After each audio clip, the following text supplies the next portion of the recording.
এটা তো command responsibility আছে। এবং আমরা আমাদের ফার্স্ট রিপোর্টে বলছি, মানে ইন্টারিম রিপোর্টে, যে ওইটা from the highest level of the then political government.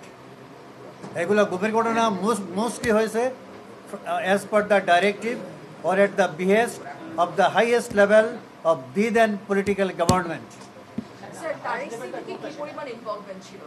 আমরা পাচ্ছি, এখন তো শেষ হয় নাই, শেষ হইলে বুঝতে পারবো, কিন্তু পাচ্ছি আমরা, বললাম তো আমরা পাচ্ছি, ইন্টারভিউ রিপোর্টে আমরা বলছি এগুলো, আমরা পাচ্ছি তো, বললাম তো আমরা পাচ্ছি। আমাদের শুনেন, এটা খেয়াল রাখবেন, আমাদের প্রত্যেক রিপোর্টে যেটা দিয়েছি আমরা ফার্স্ট ইন্টারভিউ রিপোর্টে, সেকেন্ড ইন্টারভিউ রিপোর্টে তাই হবে, এবং ফাইনাল রিপোর্টে তাই হবে। আমাদের প্রত্যেকটা অবজারভেশন, প্রত্যেকটা ফাইন্ডিং থাকবে এভিডেন্স বেসড, সাক্ষ্য প্রমাণের উপর নির্ভরশীল থাকবে। আমরা সবগুলো থাকবে এভিডেন্স বেসড, আমরা তো এভিডেন্সের বাইরে যাওয়ার কোনো সুযোগ নাই। যদিও ট্রায়ালটা হবে by the ICT on the base of the chargesheets given by the investigating team of the ICT. তাদের তো ইনভেস্টিগেটিং টিম আছে, তা চার্জশিট দেওয়ার দায়িত্ব তাদের, এটা আমাদের না। কথা বুঝছেন?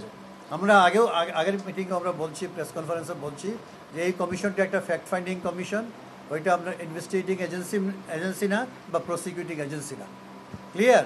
But they may make use of the materials that have been reflected in our first interim report. হ্যাঁ, আমরা যাবো, এটা তো it's a continuing process, it's an ongoing process, যাবো আমরা।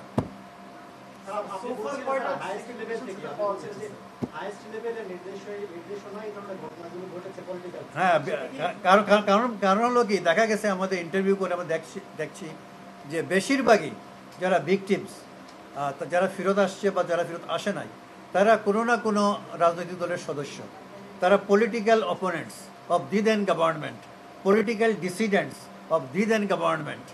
সেই কারণে এগুলো ঘটছে। আমরা অ্যাম্বাসেডার মারুফ জামান, উনি তো রাজনীতি করতেন না, উনি ছিলেন অ্যাম্বাসেডার, বাংলাদেশের অ্যাম্বাসেডার ছিলেন, উনি ছিলেন কাতারে, পরে হি ওয়াজ ট্রান্সফার টু ভিয়েতনাম। ক্লিয়ার? এবং আপনার ভিয়েতনামে যাওয়ার পরে 2009 সনে আপনার তাকে রিকল করা হয় বাংলাদেশে। তারপর উনি অনলাইনে লিখতেন, অনলাইন প্ল্যাটফর্মে ফেসবুকে উনি লিখতেন অ্যাগেন্স্ট দি দেন গভর্নমেন্ট। লেখার সমালোচনা করার কারণে ওনাকে গুম করা হয়। উনি একজন এক্স আর্মি অফিসার এবং একজন এক্স অ্যাম্বাসেডার।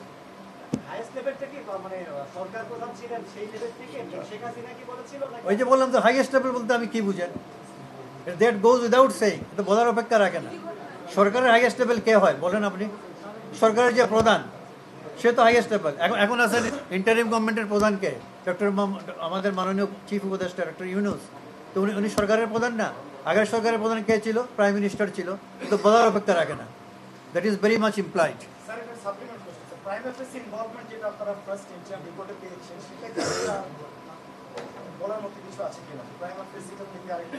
না, আমাদের তো হবে প্রাইমা ফেসি ইনভলভমেন্ট, এর বাইরে। এবং এটা কনক্লুসিভ ইনভলভমেন্ট কে ডিসাইড করবে? ইটস এ পার্টিনেন্ট কোয়েশ্চন, কারণ অনেকের ধারণা নাই। আমাদের যে ফাইন্ডিংটা হবে, এটা হলো prima facie finding with regard to the involvement of the perpetrators in the commission of enforced disappearances. এবং আইসিটির যে ইনভেস্টিগেটিং টিম, তদন্তকারী দল, তাদেরও প্রাইমা ফেসি ফাইন্ডিং থাকবে। কিন্তু কনক্লুসিভ ফাইন্ডিং দিবে ওই লোকে আইসিটি, বুঝছেন? ট্রাইব্যুনাল দিবে অন টেকিং এভিডেন্স। কথা বুঝছেন? এভিডেন্স আপনার সাক্ষ্য প্রমাণ গ্রহণ করে, ওইগুলো চুলচেরা বিশ্লেষণ করে আপনার আইসিটি বা ট্রাইব্যুনাল, ইন্টারন্যাশনাল ক্রাইমস ট্রাইব্যুনাল, তখন কনক্লুসিভ ফাইন্ডিং দিবে with regard to the involvement of the perpetrators in the commission of enforced disappearances. Clear হয়েছে? আমাদেরটা প্রাইমা ফেসি, আর ট্রাইব্যুনালেরটা হবে কনক্লুসিভ। এবং কনক্লুসিভ ফাইন্ডিং দেওয়ার পরে যদি এটা প্রমাণিত হয় যে হ্যাঁ এর হয়েছে, তাহলে আপনার তাদের পানিশমেন্ট হবে, মানে আইন অনুযায়ী।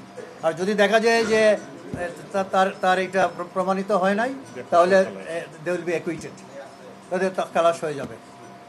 এর বাইরে তো কিছু নাই, হয় কনভিকশন হবে অথবা খালাস হবে।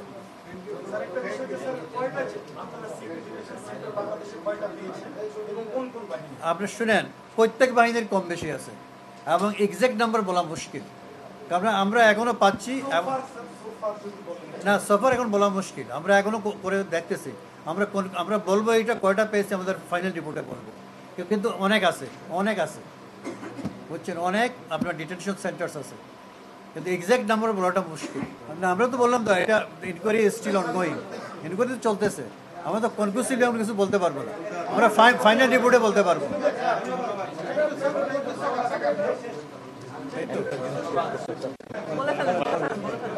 বলেন বলেন দেখে রোহান সাহেব বলেন। যে জিনিসটা এই প্রশ্ন করেছিলেন সিক্রেট প্রিজন নিয়ে, একটা জিনিস শুধু বলি, স্যার যেটা বলেছেন যে সব বাহিনীর ভিতর আছে, আপনারা অবাক হয়ে যাবেন যে বাংলাদেশ পুলিশের যে ইয়েগুলো আছে, কি বলে, পুলিশ লাইন, আমরা এমন একটা জায়গা পেয়েছি যে পুলিশ লাইনের ভিতরই কারাগারের মতো গোপন বন্দিশালা তৈরি করে রাখা হচ্ছে, যেটি একেবারেই অ্যাবসার্ড একটা ব্যাপার, কিন্তু সেটিও আমরা বগুড়ায় পেয়েছি। আরো আমাদের ধারণা আরো অনেক ক্ষেত্রে আমরা এই ধরনের পাবো। নূর ভাই একটুটার সাথে সংযুক্ত করি, সেটা হচ্ছে এই পুলিশ লাইনের যে বন্দিশালাগুলো পেয়েছেন, এগুলো কি গত 15 বছরে বানানো হয়েছে নাকি অনেক আগে থেকেই ছিল? এগুলো গত 15 বছরের মধ্যেই বানানো হয়েছে, সম্ভবত গত 10-12 বছরের ভিতর। এবং শুধু তাই না, এখানে বিভিন্ন জেলার থেকে বন্দীদেরকে এনে রাখা হতো, নির্যাতন করা হতো জিজ্ঞাসাবাদের নামে, এবং এখান থেকেও অনেকের মৃত্যুর ঘটনা ঘটতে পারে।